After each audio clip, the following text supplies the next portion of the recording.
আজ আমি আপনাদেরকে দেখিয়ে দেব যে ফেসবুক থেকে ভিডিও রিল কিভাবে ডাউনলোড করা যায়। এটি আপনি খুব সহজেই করতে পারবেন। কিভাবে করবেন সেই প্রসেসটি আজ আমি আপনাদেরকে দেখিয়ে দেব, মনোযোগ সহকারে দেখবেন।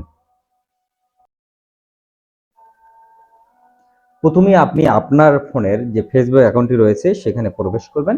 প্রবেশ করার পরে আপনি রিলস ভিডিওতে যাবেন। রিলস ভিডিওতে যাওয়ার পরে আপনি ধরেন এটি একটি রিলস ভিডিও।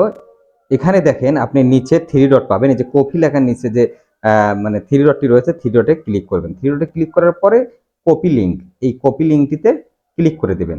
দেওয়ার পরে এটি কপি হয়ে গেল, এটি কাজ শেষ। তারপর আপনাদেরকে যা করতে হবে তা হলো আপনারা একটি ব্রাউজারে প্রবেশ করবেন। আমি ক্রোম ব্রাউজারের মাধ্যমে প্রবেশ করব। এখানে ক্রোম ব্রাউজার যাওয়ার পরে আপনি সার্চ বাটনে গিয়ে সার্চ করবেন ভিডিও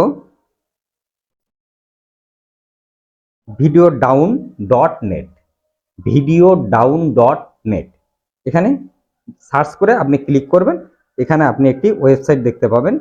এই ওয়েবসাইটটি আমি আপনাদেরকে যেটি দেখিয়ে দিচ্ছি, এই ওয়েবসাইটটি ভিডিও ডাউন ডট নেট। এখানে ক্লিক করবেন। এখানে ক্লিক করার পর এইরকম একটি ইন্টারফেস আপনাদেরকে নিয়ে আসবে। এখানে দেখবেন যে সার্চ একটি অপশন রয়েছে। এখানে আপনি আপনার যে লিঙ্কটি রয়েছে, মানে যেটি আপনি কপি করলেন ফেসবুক থেকে, সেটি এখানে পেস্ট করে দেবেন। দেওয়ার পরে নিচে যে সার্চ রয়েছে এই সার্চে ক্লিক করে দেবেন, এটি সার্চ হতে থাকবে। দেখেন আপনার সেই মানে রিলস যে ভিডিওটি আপনি কপি করে নিয়ে এসেছেন সেটি এখানে দেখাচ্ছে। তারপর একটু নিচে এসে দেখবেন এখানে ডাউনলোড রয়েছে, একটি নর্মাল ডাউনলোড, নর্মাল কোয়ালিটি, আর একটা হচ্ছে হাই কোয়ালিটি। অর্থাৎ নর্মালে করবেন না মানে হাইটে করবেন সেটি আপনার ব্যাপার। আমি একটি করে দেখাচ্ছি, নর্মালটাই করে দেখাই।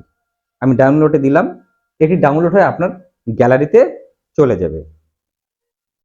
তারপর আপনি দেখেন আপনার গ্যালারিতে ভিডিওটি দেখা যাচ্ছে। নিশ্চয়ই বুঝতে পারলেন যে কত সহজে, কত অল্প সময়ের ভেতরে আপনি যে কোনো ভিডিও রিল আপনি আপনার ফেসবুক থেকে আপনি ডাউনলোড করতে পারবেন এবং সেটি আপনি আপনার যে কোনো পেজে আপনি ব্যবহারও করতে পারবেন। বন্ধুরা, কেমন লাগলো এই ভিডিওটি? যদি ভালো লেগে থাকে তাহলে আমার চ্যানেলটিকে সাবস্ক্রাইব করে একটি লাইক দিয়ে দিবেন আর আমার পেজটি অবশ্যই ফলো করে দিবেন। আল্লাহ হাফেজ।